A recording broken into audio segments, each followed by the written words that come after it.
Are you a woman in tech? Have you ever felt like a fraud at work? In 1978, psychologists Clance and Imez discovered the phenomenon of high-achieving women doubting their own abilities. Self-doubt holds us back, especially in technology, where women are underrepresented. We asked women leaders in tech how they overcame imposter syndrome. Listen to their stories on ImpostHER.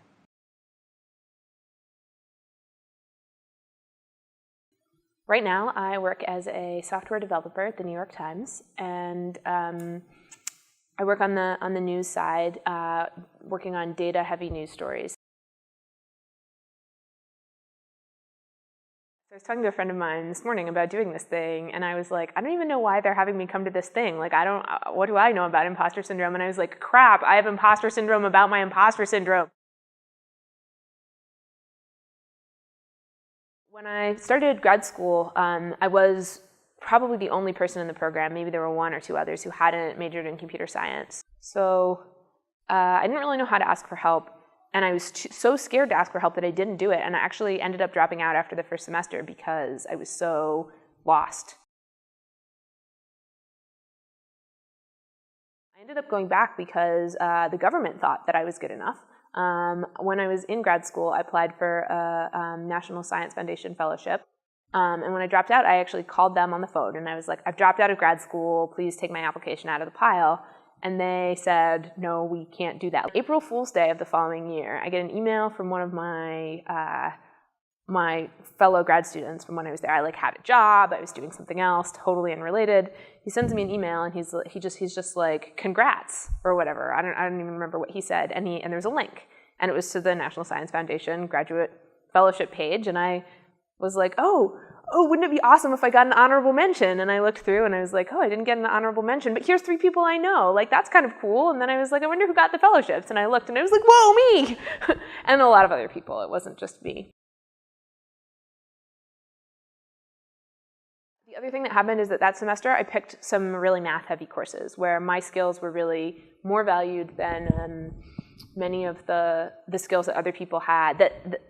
My unusual skills were more valuable than the sort of more common skills that, well, those people's skills were sort of everyday valuable. Mine really turned out to be valuable in those classes, and I just felt better about myself, finding the place where I could really excel. I found it really helpful to have a few people in my life who I can trust to be really honest with me about my skills and what's happening. Because I have friends who will always tell me I'm doing a great job, and those friends, I love them. I go find them when I need somebody to tell me that I'm doing a great job, but they're not helpful for recentering myself when I'm feeling panicky about whether I need, do I need to go spend the next 6 months learning this hard thing?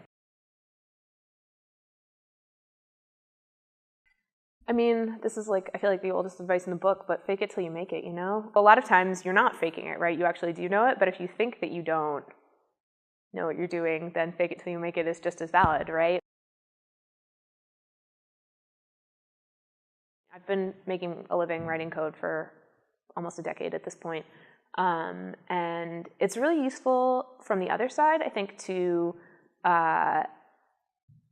be able to see both sides in a lot of ways. I do a fair amount of teaching and tutoring of new coders, and it's humbling when they teach me something. This morning I was at an event where new coders were learning for the first time, starting with installing Python on their machines, very beginning.